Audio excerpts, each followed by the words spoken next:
Hey, what's up, everybody? Welcome. This is Whistlekick Martial Arts Radio, and I've got a feeling there's going to be a lot of laughter happening with this one.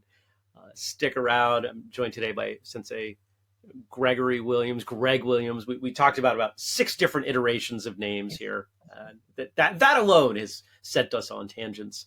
But if you're new to the show, a couple places I want to send you. Head over to whistlekick.com, see all the things we're working on to connect, educate, and entertain the traditional martial artists of the world. We have a goal, stated goal, of getting everybody in the world to train for just 6 months. And you can see all the things that we're doing to that end, because martial arts radio is not the only thing. You can also head over to whistlekickmartialartsradio.com for every episode we've ever made, as well as transcripts, links, photos, all kinds of great stuff for this and every other episode we've made. But without further ado, Sensei Greg, how are you? Thanks for I'm coming on. doing very well. Good. Well, actually, I am a bit bruised and beaten. I just came from a martial arts camp over the weekend, so Oh, I'm nice. still recovering in the Nice. best I was way. hoping it was going to be for good reasons and not because you tripped over the couch or something. No, just friendly brutalization between karateka. So it was Yeah. good. It was You good. know, isn't it funny how I suspect you would have had the same reaction. You said, of a bit bruised, and there was this dichotomy in my head. I'm hoping he got hurt at class or in training, right? I'm hoping that's where it happened. Not, I'm hoping that it's not too bad. I'm not hoping that you get better soon. I'm hoping that the reason for your bumps and bruises are Well, martial arts people are a strange bunch, aren't we? You're they like, are. oh, you got a bruise. I know, isn't it great? It's just like, I'm so proud of that one. You know, hey, a bruise is a lesson, right? Blood on a gi, blood on a uniform, right? It's like, I'll stay away from the blood if I can, but a good but bruise. what if it's your own? Oh, okay. Well, that it does teach you something. It does. Fist to the face will change your perspective. It hopefully does. If it doesn't, you might want to make an adjustment somewhere Exactly. along the way.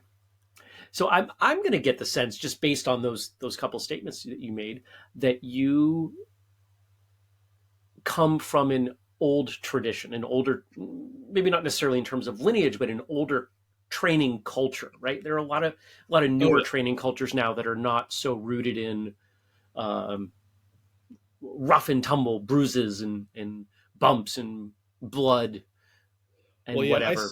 I started back. I'm guessing it's '87, late '87, early Mhm. '88. So this is still in the time when, you know, I don't want to say Cobra Kai, but there was those, we're gonna go out and we're gonna brutalize each other. We're gonna, Yeah. there was a few years earlier, there'd be karate schools that would, be very, very rival with each other instead of the community that we have today. So yeah, definitely come from an old school, place, but I think my mentality has totally changed since then.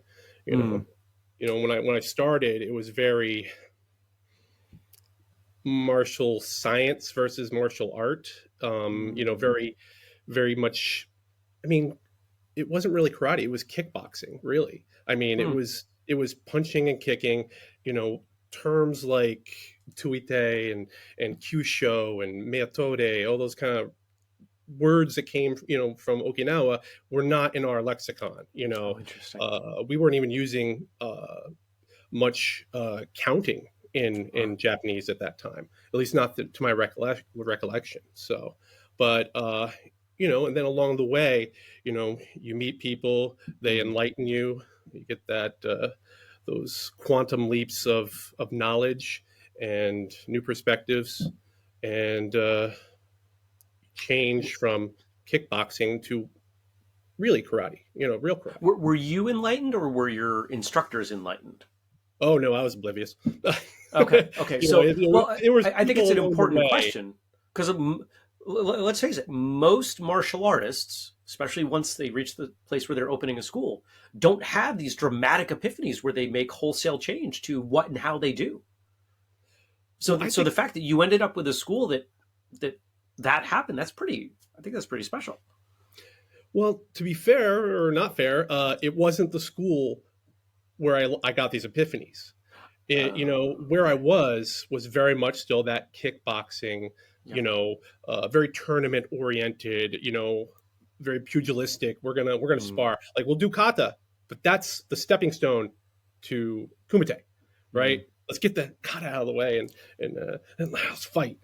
Um, but it was when you're part of an association and you're only in your dojo and you're not associating with other people in even your own style, let alone other styles and other arts.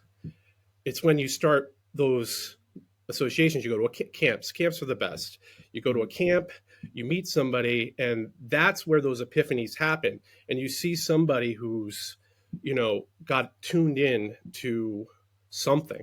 mm, They've got a perspective that's just beyond what I had ever seen, mm. and that leads you down new paths and re-excites you for what you're doing, you know. I do. Why did you get started? um what got me interested in martial arts, Yeah. or what got me walking in a door? How about both? If it's two different answers, I'd love to hear both. It's two different answers. So what got me walking in a door, and cliche, Karate Kid, Hmm. obviously very big for anybody my age. It wasn't a The Karate Kid was never something that, like, oh my god, uh, this is what led me to karate. But it was a catalyst, right? It was a Mm, catalyst, and I would, saw the movie. I would go out in the backyard. I would kick stuff. I was an only child, so I, you know, kicking trees and playing with hmm. fake swords and doing that kind of stuff. Well, I had an upstairs neighbor. We owned a house, and the upstairs neighbor just happened to be dating a guy who had a martial arts school, and she gave me a free pass, and I went in for like an open house, and I put my free pass. If you wanted to, you could put the free pass in a little like fish bowl, and I won a year's worth of karate. So very lucky in that regard. And so I started training, trained for a year. And when that year ran out, I liked the place. It was still the same karate style to this day. I liked the place, but I didn't quite like the environment, the atmosphere, Mm, and other things pulled me away. And I went down and I did some, baseball, soccer, other sports, and I eventually found another school and went there. And that leads us to another story. But that's how I got started that way. But what got me interested in the martial arts is, if we keep moving backwards in time, the next major event was I had a religious experience. Now, say that as an atheist. Uh, I went into a very dark building. It had these red chairs. I remember sitting in the red chairs, and the red chair. And I must have been, I was 6 years old. The red chairs were super high. My mom was on one side, my dad was on another side, and this music started to play. This huge fanfare, and all of a sudden, these yellow letters started scrolling up the screen, and then Darth Vader came out. And I'm sure you've heard that before. Star Wars being not very with that setup. That was a far better setup than I've ever heard that story. all Please right, continue. all right. But Star Wars, that definitely a Mm, big influence. And from the time I was that age until maybe 25, anybody asked me what I want to do when I grow up, it was always Jedi. I want to be a Jedi. That was always my mm, answer. Um, but thinking about it, what really got me interested in the martial arts was Zorro, the Three mm. Musketeers, uh, Robin Hood. All that swashbuckling stuff. Yeah. That stuff I ate up as a kid. And I think even to this day, my favorite thing about the martial arts are weapons. I love to Mm, play with weapons.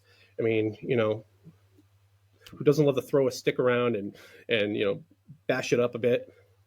right. So I mean, yeah, I think that's the origin of what got me interested in the martial arts, and then that led to you know Star Wars, that led to Karate Kid, that led me down the Mhm. path of walking in a door. So, Okay. uh, All is right. that similar to other people's paths that you've seen?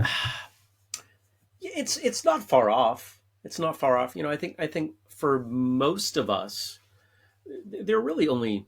I mean, either you want to do it or someone encourages you to do it, right? And it really the bifurcation there is usually around age, right? Like I started when I was really young and wasn't so much my choice because I wasn't aware enough of the world.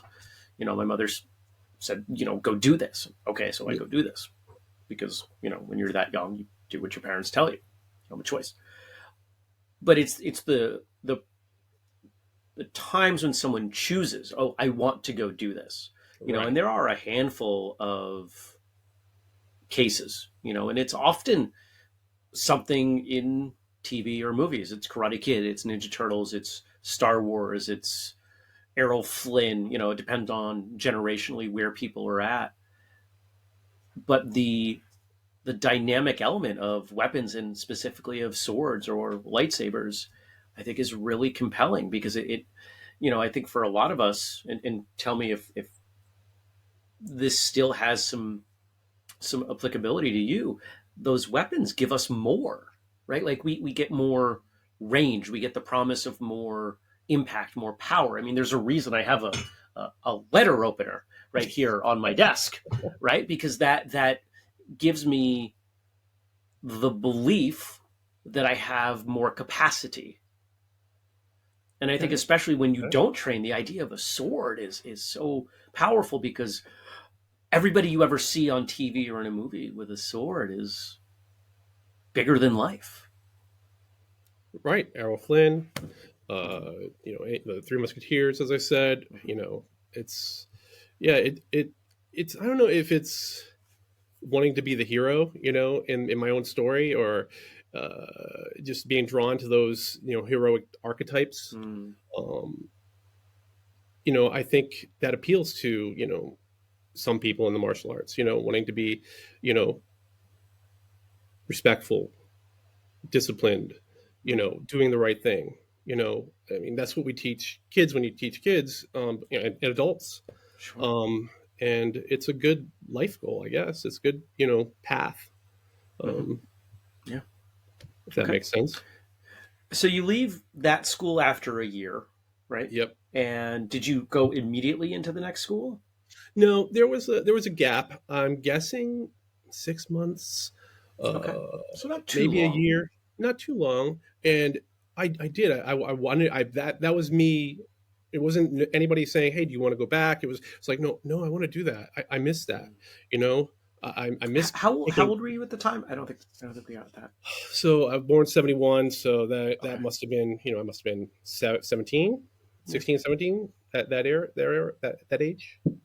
Um, and I remember I remember leaving the one school, and I left as a yellow belt, but that yellow belt was like higher up on the rank scale, because Mm, belts change between schools. hmm. And when I started the new school, the yellow belt was down lower, Right. but I was too afraid to say anything, so I went through two belts to get back to the level I was.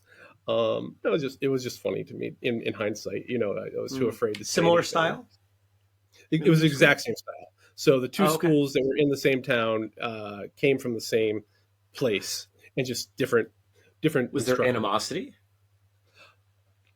Yeah, a little bit, but not overly so. Okay. We're better than them, that kind of thing. Not like I Got hate it. them. You know. Got it. But yeah, then I started at that school, and they knew I came from the other one. So as you were saying, was there any animosity? No, not really. I mean, it was just like, welcome aboard. It wasn't super friendly, but it wasn't, any pushback. Mm. It wasn't Um, unfriendly. it wasn't unfriendly. No, no. Okay. And then I trained there until I got to be about a green belt. Same school, didn't leave. And that was when I remember I was in class and I heard the words, "What about Greg?" And I was like, "What about Greg?" And they said, come on over here." And they gave me someone to teach, Mm. and like, "Hey, show him how to do A, B, and C." And that was like, "Oh, well, I'm scared now. I don't know anything. I don't remember what I was supposed to do."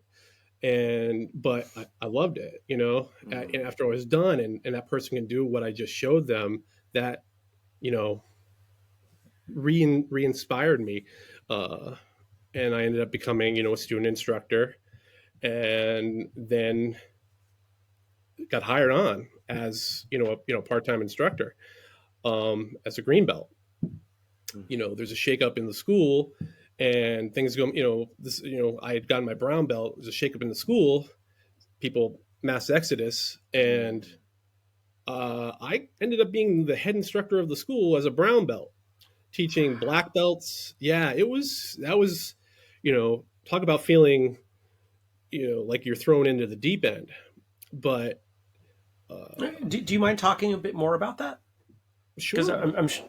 because the automatic response that I think most of us would have is, if there were black belts, why were you as a brown belt the head instructor? That's a very good question, and I think there's a couple of answers to that. One, I was available. Not everybody had that point in their, not had the free time in their life to move into that kind of instruction, that kind of job. I was at that perfect age to say I can do whatever I want in this life. I can Probably had take just the finished high job. school. Yeah. Another thing was I was good. I won't say I was ever great at karate, even to this day, but I will tell you that I have always been good at. It's a jack of all trades, master of none thing. I've always been good at things. Maybe never the best at anything, but I've always been good. So I was good, and that was noticed, and that's why Mm. probably they said, "Hey, what about Greg?" And so I was good, and uh, I think the other thing was that I had been on the staff, so. Mm. Was I the best person for the job? I was the best option for the person, Yeah. at that time. Yeah. I So think that's important. We I am not someone who believes that. Well, I think there are two problems often with the way we handle instruction and instructors as in the martial arts, and one is this false belief that simply because you can do something, you can teach it, oh yes, and big the big fact difference. that, and then sort of the ignoring that the inverse can also be true. The idea that just because you've not done something doesn't mean you can't advise and help people progress with it. I mean, to this day, I could watch a form I've never done, and I could say, your balance looks off in this stage. Is that supposed to happen? I'm guessing it's not supposed to happen, right? I could still help someone progress, even though I don't know it. And Right, so, as a brown belt who, with some competency and some knack for teaching, I see nothing wrong with that. It makes perfect sense to me, especially if you were, as you said, the best option. right.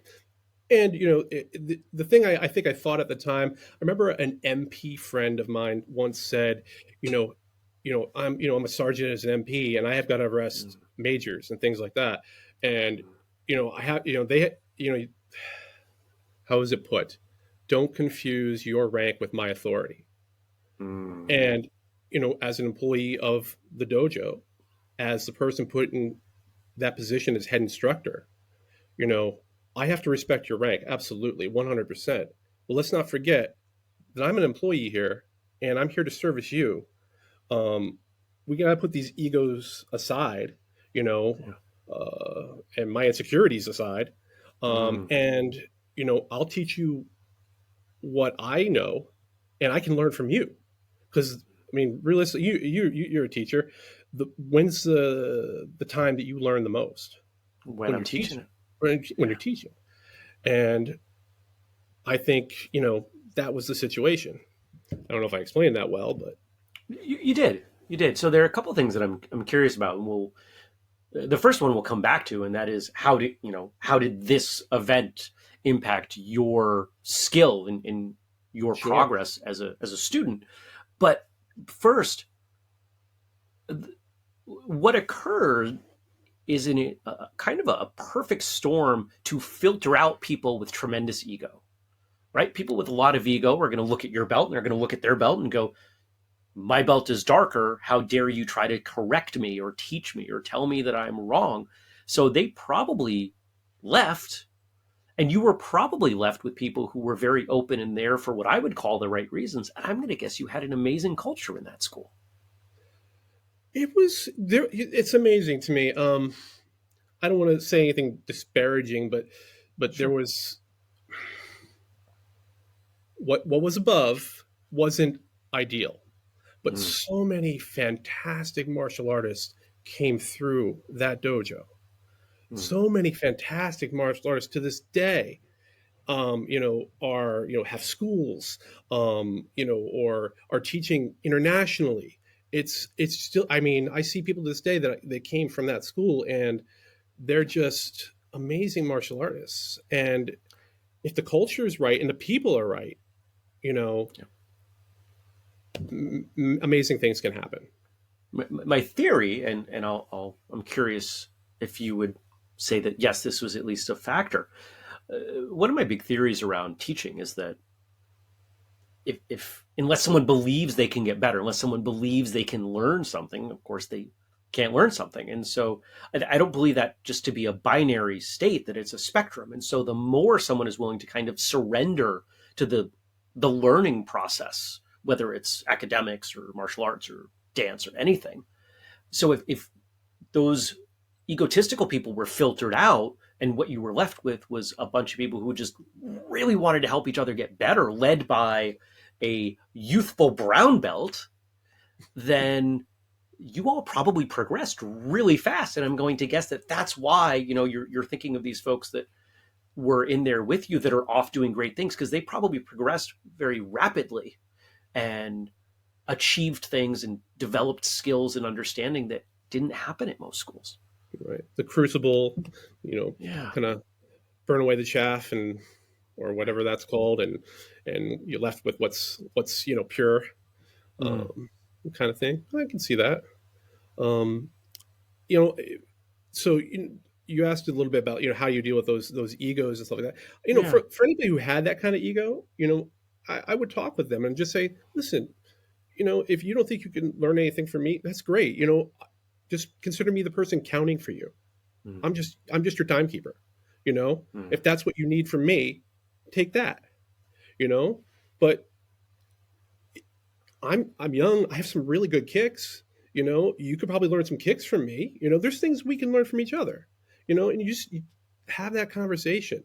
If Where did that maturity come from? I mean, that is an absolutely, that's at least 10 years early in terms of that attitude. um, I don't know if it was maturity as just trying to find a path. Mm. You know, a connection with somebody. It was You good know, business, it is perhaps. good business. You want to keep students. You don't Okay. want them walking back out the door because some lowly brown belt is teaching me. Um, you find some way to have that common ground. You know, Yeah. and just work with it. I don't know. Yeah. It seemed to And work. to We the didn't. folks out there that are, there are still plenty of people these days who would look at this situation if it occurred today and say, how dare a non-black belt open a school? And let's remember, a lot of the people that we hold in very high regard had dramatically less experience when they started teaching and changing the world of martial arts than you did at that time, and they were barely older than you. So I think that's important to acknowledge. But let's talk about how your own training and understanding of martial arts and personal progress was affected by this. Oh, it changed everything for me, honestly. I Yeah. mean, imagine being in that position and how Mm. insecure you must feel, standing up there in front of people. Uh, so I had to get better. If I'm gonna teach, first degree black belt, I better have first degree black belt kicks or better. If I'm going to be a second degree black belt, I better be able to beat them in a fight. You know, so it really pushed me to get better. Um, was that ego? Maybe. Was that insecurity? Sure. Was that because I wanted to get better? Yeah, yeah. But it also opened up opportunities for me to train with other people across the country more. As the head instructor of that dojo, I got to expand my knowledge by going to train and going to camps. I can't say enough of. It's those are the places where I've made lifelong friends. Those are the places where Mm. I've learned the most, or had the biggest leaps in knowledge at any one time. Um, going to I've gone to camps in Canada. I've gone to camps in North Carolina, California, you name it. If I can go Mhm. to a camp, I will. But yeah, but that's how being put in that position gave me the opportunity to go those places because it was also part of my job. So my expenses were taken care Oh of. no, I have to travel to go to this weekend long camp. Sorry. Exactly. So yeah, it did help progress. Yeah, and Okay. so yeah, then I continued at that dojo. Got my black belt 94. Yeah, How was that? 1994. How was that handled? How do you mean? Like, The well, I mean, I'm guessing you didn't promote yourself. no, no. So to be fair, I was head instructor, but Hmm. there was a dojo owner who was Okay. definitely Okay. so he I was missed that definitely piece. Got it. yeah. There was definitely somebody above me. I was the person. Think of it as Riker to Picard. You Yeah. know, the number one, if you will. But not that cool. Can we just take a moment? Sure. If Patrick Stewart was going to teach martial arts, number one, I would train with him regardless of what it was. Hmm. But number two, Oh, I know the what would he be martial art he teaching? would have. I know the martial art What he would he would be teaching? make it dough.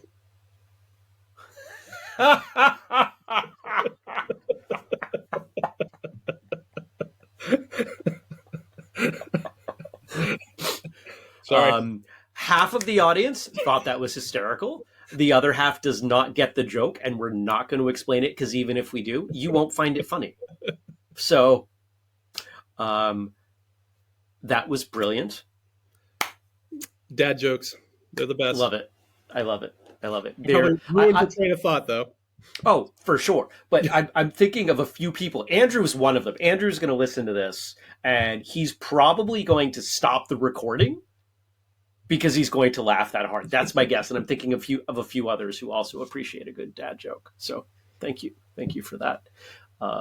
Actually, our social team hopefully grabs that and runs with that as a meme because it, give you full credit. All right. And Well, I'm we were gonna. talking about Patrick Stewart, so you had All a right, hold thought. on. No, I'm making note of that. Um, make it dough. There we go. All right. Hopefully somebody will run with that. Um, rewind. Where were we? Patrick Stewart, if he was doing martial arts. Yeah, but before that, All right. you were the number one Yes. at the Yes. school. That's where we were. Yeah. Okay. Um, did you have any? We might today call it imposter syndrome. Did you have moments where you're like, I can't do this? For a little bit. Um, I think I think everybody has that when they're put in a Sure. position of authority. Even to this day, uh, I'll teach at my instructor's school, and you get that imposter syndrome for a moment, and then you just let it go. Just teach them karate. You know, let's let's just do it. Sure. Um, so Okay. um, So what I'm hearing, and especially if we think about the time that this is happening, right? Like doing some rough math, we're talking about this stuff happening in the 90s yep, when cross training was really just starting to happen. It wasn't broadly accepted. And but I think I'm hearing is as you're going to these camps, they're maybe not all the style that you train. oh, definitely not. That you're pulling stuff from other places. So And yeah, go ahead. so speak to that. So yeah, these camps, my style's Mhm. Shorinkan, and going to that camp, that's who's hosting the camp. But we have Ishin Ryu guys, we got Rute guys, we got Kempo karate guys, you got Matsubayashi Shorin, you got it was a hodgepodge. It was a bunch of basically it was a bunch of Marines who had learned karate in Okinawa and had different styles, come back to the United States, and you get to meet somebody. Oh, you were a Marine? Oh, you did karate?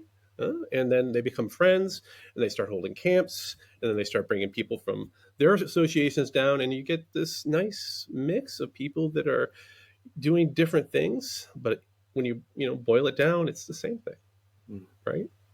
It's only so many ways the human body moves. right.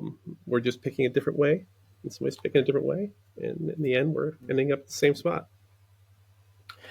Did you have any moments as you were going to these camps where you went, this makes so much more sense, or I have to stop doing this in this way? Light bulb moments, epiphanies. Oh yeah, absolutely. Um, uh, I remember going to one of my first camps in North Carolina, and that's where I learned, like what's tuite, what's kyusha, what's, you For, know, for folks who don't come from sure, Japanese traditions, if you could just define those yeah, terms sure. loosely. Tuite is just grappling, joint locks, more specifically, where kyusho is vital point striking, hitting those parts of the body that hurt more, Mhm. in layman's terms. But that wasn't something we had been thinking about at that point in our times. As I said, it was more kickboxing than anything else. And then that's where those epiphany moments happened, and you see people grabbing people's hands out of the air. Oh my gosh, how did he do that?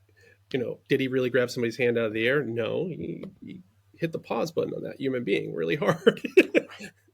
um, but it was yeah, those moments were very very eye opening, Mm. and I think those were the moments in learning those I don't want to say magical, but those Special. techniques, special things Yeah. that stayed with me, because there's going to be a point, and if we go on this story, where I have a gap in my training, and it's those moments, those things that really swirled around in my brain during that gap of time where I was Mm. not training karate that pulled me back. Mm. Like, Well, yeah, let's get to that gap because I can sure, already tell there's some powerful stuff in there. So let's follow that timeline to that point. How sure. do we get there? So got my black belt in '94. Um, Decided, and I knew I was going to go to college. I hadn't gone to college at this point. I knew I was going to go to college. I knew I was smart enough to know that I was too dumb for college at the time. Uh, just I just wasn't mature enough in that regard. So in '95, I went back to college, and that had me step away from that job. Mm. I still trained, still went, but I was no longer an instructor. I had to focus on college, which, during those college years, great. I trained, I continued to progress, got my second degree black belt, and that went on until, I graduated from college in 2000, because everybody knows a 4-year degree takes 5 years. And when I graduated in 2000, I, things happened real fast. I got a job, moved away, got married, had kids, and I was in a place, I moved to Maryland, and I'm isolated. I'm with my wife at the time, 2 young kids, trying to find training, Mm. but not having the time. I'm trying to build a career. I'm Mm. trying to manage 2 little kids. I'm trying to be a friend to my wife, because we don't have anybody down there. So karate drifts away. I find place to do, maybe a little boxing. I did a little boxing, like the local Y, things like that. Uh, but wasn't able to train. And I would go to places. You walk in, and you get that feeling, that this is not where I want to be. Um, are there golden arches? In the background. Um, you know the places, and or you walk into a place and it's just like, well, that's cool. I don't think I can do that. I don't think I can do Wing Chun. I'm not built like that. Or it's So just not what you're looking for. It's not not the what I'm looking for, fit. and not to disparage Wing Chun, No, of no, course no. not. I recorded an episode earlier today where the guest was talking about that in almost a musical quality Oh, that nice. you could just kind of feel slash hear the cadence of the class, and then it just didn't sound. And for those listening versus watching, I'm using air quotes, that the sound, it didn't quite sound right. And you've been around long enough, and I suspect a number of folks in the audience have as well too, know exactly what he's talking about. That there's a resonance, a vibration, an energy, whatever you want to call it, to the type of class you're looking for, Right. and you Definitely. know it when you see it. Exactly. And maybe it was a little bit of I feel spoiled by what I had seen before. Maybe that was just me with blinders on. I don't know. But as I said, it was those moments I had seen before that kept resonating in my I brain. don't know. All right, everyone. So we have a little bit of technical difficulty there, and but we're back on track. So um, you were in Maryland, you said, looking for Yeah, living in Maryland at the time. where you might call your next martial arts home, and kind of striking out. So I'll pass the ball back to you. Right. And, it was many things. It was not finding some place that sparked joy in me, or, The and it Marie was Kondo also martial just arts path. exactly. And just not having the time Hmm. with two little kids, and building a career, and just it. I don't want to say I don't want to make excuses. It's just that's Um, well, here I have a question for you. Sure. What's the hardest part of a joke? Knowing when to tell it. Timing. Timing. Yeah. Hence the pause. But a bump. Sorry for that long pause there. But yeah, it just wasn't the right timing, and eventually moved back to New England where we were happy. Took a couple years, and then you know got my dad bought on, and decided, what, I miss it. I would have karate dreams. I would dream about karate. I'd be dreaming I was doing kata, or dreaming I was Mm. sparring, and I knew I had to get back. And I had a friend. He had a dojo in Rhode Island. He's actually been on this show. He's my sensei is Dave Aarons, and Kyoshi Dave Aarons. I don't want to demote him there. And I had to, I hadn't seen him in a while. I had to walk in that door, and that's really hard. For anybody who's taking a break from the martial arts, especially if it's extended, to walk in How that long was door that is break for you? really 12 years it's Wow, roughly 12 years. So from 2000 to 2012. that's a long time. I trained on my own, but did I progress? No. I maintained. eh, I maintained what I had learned, or as much as I hoped. There was certainly some rust on there, but But not as when I much got on rust the as there floor, could have been. And I think that that's an oh important no, thing to acknowledge. I got on the floor and I was doing the katas just like everybody else. A few spots that had been,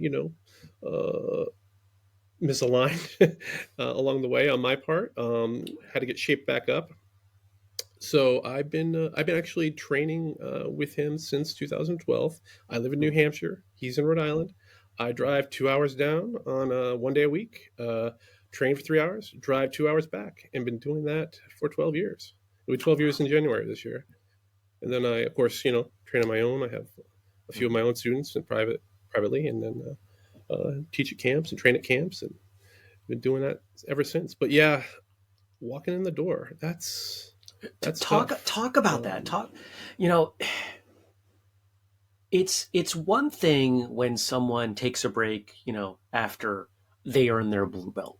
They train a year or two, Mhm. or maybe they even train 3 years, or somebody moves across the country and they start a completely different style, or they train as a kid and then they train as an adult. They don't generally have the awareness of, I'm going to call it, the loss, because you've been training long enough that this was something so important to you. You were dreaming about it. This was fundamental to who you, not only from my external perspective, who you were, but who I suspect you saw Right. yourself as, that you were depriving yourself of a big part of who you were. What was Oh, definitely. that first time back, that first class back like? Embarrassing, right? Here I was years ago, you know, thinner, stronger, faster, had hair, um, and For the walking audience, in that door, we yeah, share a hairstyle. um, but also exhilarating, getting back into it. It helped that I was welcomed, you know, it helped that, you know, there were people there that I knew from, so the person I trained with was also came from the same place as me. We came from the same martial arts style. He was an instructor at the place was at before I became head instructor. So there was, certainly the same martial arts, but there was also people there that I knew. Interestingly enough, people who now outranked me that I used to teach. And talk about having to check your own ego. There's someone who's a white belt who now owns a dojo. That I taught him as a Yeah. white belt. Now they're owning a dojo. And what do you do? How do you act? How do you cope with that? Mm. And really, it's like you got to realize, why am I comparing myself to them? The only person I should be comparing myself to is me, the person I was a minute ago, the person I was an hour ago, the person I was yesterday. It's not about them. It's not about, they've made choices that led them there. All power to them. So happy for them. I love where they are. I just have to worry about where I am. And again, check my own ego. And, you know, sensei, they're my sensei now. So learn from them and be mature, be an adult, and get over it. Right? That's hard, but what's the other option? Close myself off from them, or you know be upset with them because they had a different path and they are where they are. No, that's closed minded, that's childish, It doesn't selfish, serve right? anyone, Because but it's also it doesn't serve understandable. anyone. There's a tremendous amount of vulnerability required in doing that, and sadly, a lot of people don't have the conviction to be able to do what you did. I'm sure you know some folks. I have these conversations with people. I don't want to say all the time, but often enough. Yeah, I used to train, and it's that 10, 12, 15 year sort of thing. And well, you can train again. Yeah, but and then there's always this list of excuses. I'd have to start over. I'm not in as good of shape. I forgot this. It's a different style. I don't want to learn from people I used to teach. They knew me with hair. Whatever it might Right. be. There's a quote I remember. I'll paraphrase it, and I can't remember who said it, but I can't go back to the past. I can't go back to the beginning. I can only start from where I am now. What I can affect is the ending, right? I can affect what's going on from now forward. I can't worry about what happened before. I can't change that. I just got to start now and worry about where my path takes me. You know, maybe Yeah, it was C.S. Lewis, something like that. it sounds familiar. The interesting thing, and whether we're talking about martial arts or really anything, it is so incredibly rare that the reality of the, let's call it fear. I mean, that's really what it is. That the Mm-hmm. fear of Oh that yeah, action, that the reality of the fear is warranted. Could there be people in the room who look at you and go, "Oh, where's this guy been?" Sure, but what's more likely to happen? You're welcomed with, "Oh my God, where have you been? We've missed you." Right? That's it's a 10 to exactly. 1. It's 100 to 1 that it's more that, and it's our own ego that gets in the way. And I've had some opportunities to step back in with some groups that I've known over the years, and some in martial arts, some out of martial arts, and it's always worthwhile. Now, it doesn't mean I always stay. It doesn't mean that it's permanent. It doesn't mean that some of my concerns weren't realized. But I'm beating this drum for the moment because I hear from people periodically that one of the ways that some people will get back into their training is they engage with this show, they watch the show, they listen to the show, and they hear the stories, and it provides motivation. And it reminds me, if you think back, we're both old enough, double dutch on the playground, right? And people on the side, and they're trying to get the timing right, and they just hang out in that jump pattern. And I hope, at least for those of you old enough to get my metaphor here, I hope you just jump in, because the ropes don't Right. hurt as bad when they hit you as you think they are. It's not as big of a deal. The longer you wait, the Well, harder it is. And it's, even that extra day, that one extra class that you might get is worthwhile. Just do it. well, they're just putting that door between them and someplace great, right?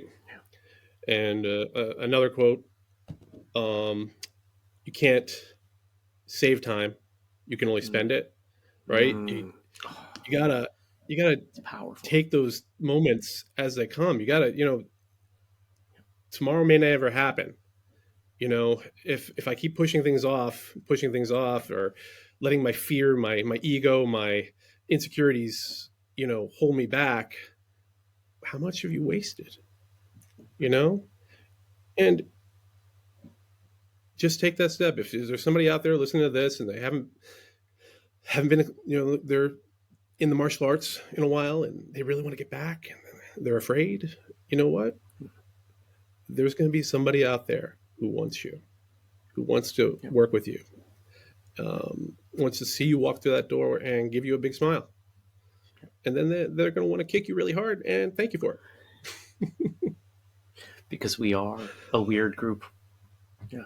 We are a weird Martial arts schools, if for the folks out there, if you've not been part of a number of schools, you might not have connected these dots, but Greg, I'm sure you have, that the best martial arts schools are the result of the best people in martial arts being in that school. If you are someone who has something to contribute, and I don't mean necessarily standing at the front of the room, if you show up with a smile or a well-timed joke, or you enjoy getting banged and bruised up and being a good partner, all that is so incredibly valuable. And the more of that exists in a school, the better everyone's experience, from the first day white belt to the head instructor. And so even if you don't have an official role, what you bring to the class has value. Don't and second guess that. let's face facts. A dojo isn't just students. A dojo is parents of students. Mm-hmm. A dojo is a family. It's a community, and it's not always the people that are practicing the martial arts. It's everybody there, right? There's a lot of friendships to be made that don't have you crossing hands with somebody. Right? There's people out there that are my dear friends, and I met them through karate, and they've never done karate a day in their life. It's a community. Yeah. What we have a lull in the conversation. We have a lull because we just wrapped up something so big and so powerful, and the idea of just moving on to the next thing just seems so hollow. Timing, right? You said that you have private students. What was the decision to make that your method of passing on the information rather than the more traditional method of opening a school and 2 days a week, come at this time? So saturation is the answer. Where I live, there are over 20 martial arts schools. You do have a lot in your area. Yeah. So I'd say close to a good third of those folks, I think, have been on this show. Several of them have been on the show. I know a few people have been. There's a lot of people. And then I know some that have not been on the show. So yeah, I mean, this is not where I'm going to end up permanently in life. I'll move Mm. from Nashville. As I said earlier, I'm getting married soon. Um, Cheap plug there. And We should get your registry on the show notes. no, all good. Um, but I'll be moving somewhere, and on the horizon someday, I would like to have Mm. my own dojo. I'd love to retire doing that. I'd love to do karate Mm. for the rest of my life and just uh, teach students and pass on the art and keep kicking until the day I die. Yeah, that's awesome. So if we get together, in 10, let's say 10 years, and Yep. you've moved somewhere, you've opened a school. What do you want to say about that school? I would love it to be a place where people are happy to go. Mm. I would love it to be a place that people find, other enlightened souls who love doing what we do, and a place people feel safe. Right?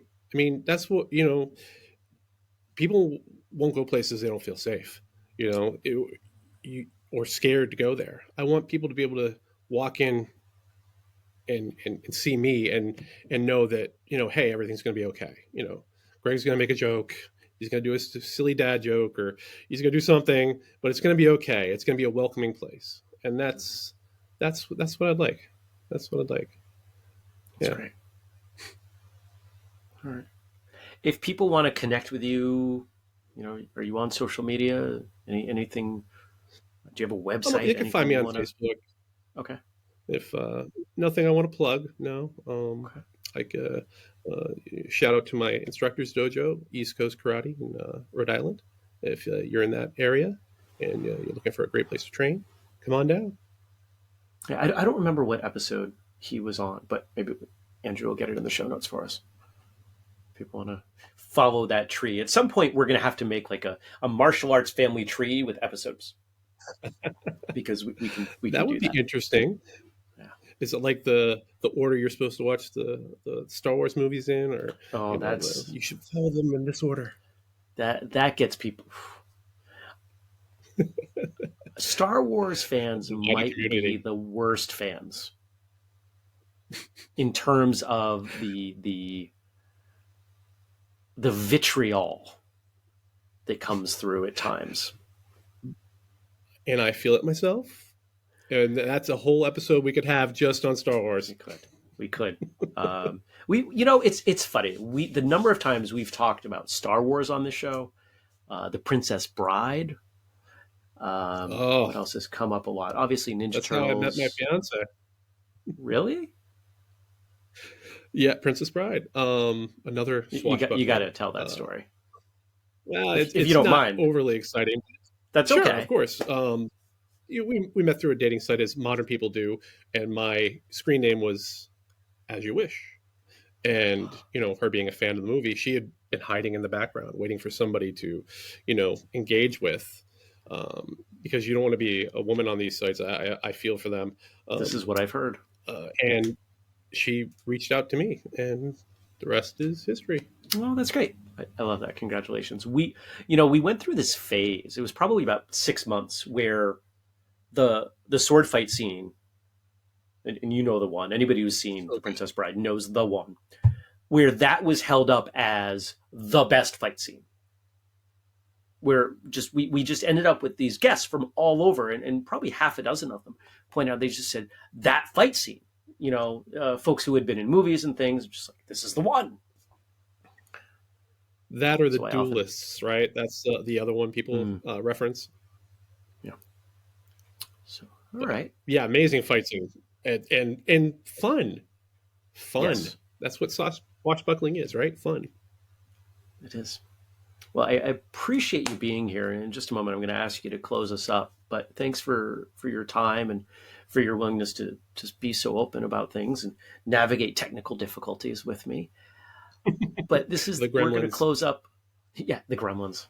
Don't get your computer wet. That's definitely not going to make the situation better. And don't stuff food into it after midnight. I'm not really sure. I think I think the We're metaphor going starts down to a fall apart. really bad We are tangent hole. we are.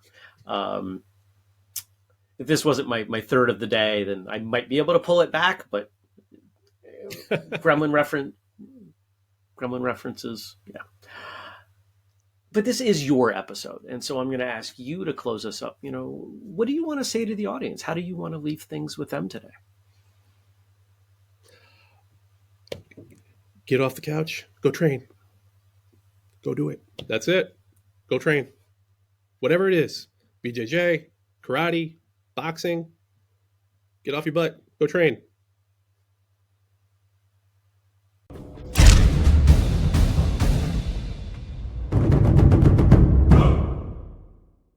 Mm-hmm.